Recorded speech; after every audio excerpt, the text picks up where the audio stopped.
Good morning, welcome, and we welcome in Pat McGuigan as we do every Saturday morning. And Pat, thanks for being here. You know, we're far enough along in the session where the governor is starting to sign into law bills from this session, and in fact, just recently she signed two very important education bills into law. One that makes it easier to dismiss teachers, and the other that gives the superintendent of education more or less primary control over the school board.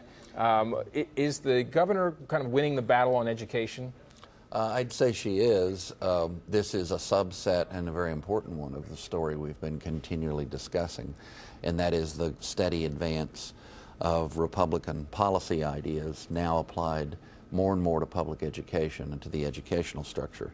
The short answer to your question is yes. I mean, the trial de novo was a very interesting, controversial topic because there were so many people that were so passionate preserving it. It doesn't exist in every state, even in every state where teachers' unions are pretty strong. And that's this requirement that, okay, after you've gone through this difficult, challenging, and expensive process to dismiss a poor-performing teacher or a teacher who's misbehaved, then they have immediate, unquestioned access to the district court. And that drives costs. The superintendent of Purcell, Mr. Christian, was one of the men that was at that event where she signed the bill the other day, and he talked about a case that the criminal side had just ended. So there's all the costs and criminal prosecution of a bad teacher. Before that, they had spent $80,000 in the legal process of nudging that person out the door, and it's one where I don't think anybody would argue passionately that person should have stayed. So it's a pretty good illustration of the issue.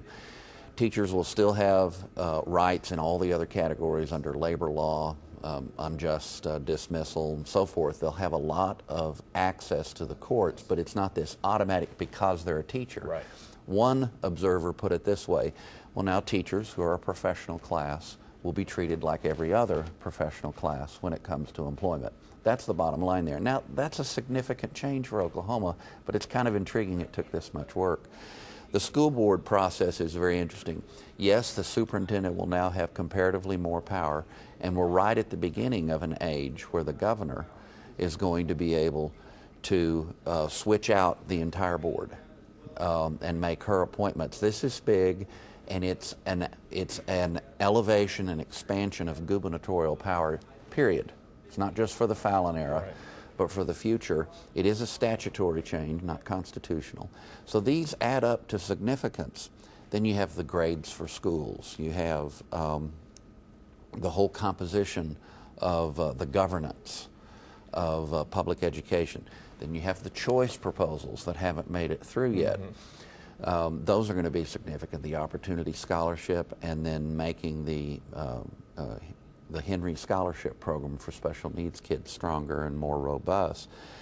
Having said all that, she has hit her share of bumps in the road. Just the other day, very surprisingly, a charter school supervision or charter school sponsorship bill to create a commission hit a bump in the road because of an alliance of rural Republicans with Democrats were locked up. Although this is in some other states, charter schools are a Democratic reform in some other states like Wisconsin and a few others. So it's very interesting where we are. That's an example that you can still hit bumps in the road, but clearly Fallon and the conservative Republicans and the pro-education reform Republicans are having a big impact and a lot of success. Let's talk for a moment about finances. Oklahoma saw its revenue collections, tax revenue collections for March come in higher than expected. Seems to be perhaps a trend we're seeing here. Do you think, is Oklahoma out of the recession? It's an interesting question because what's the new reality? I think we've raised that a couple times in discussions. I don't know what the new reality of the economy is, because the Great Recession, as Tom Coburn and others have called it, is a very glaring legacy and reality.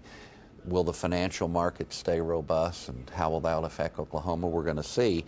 Then you have hidden problems that aren't so hidden now, thanks to some of us paying a lot of attention.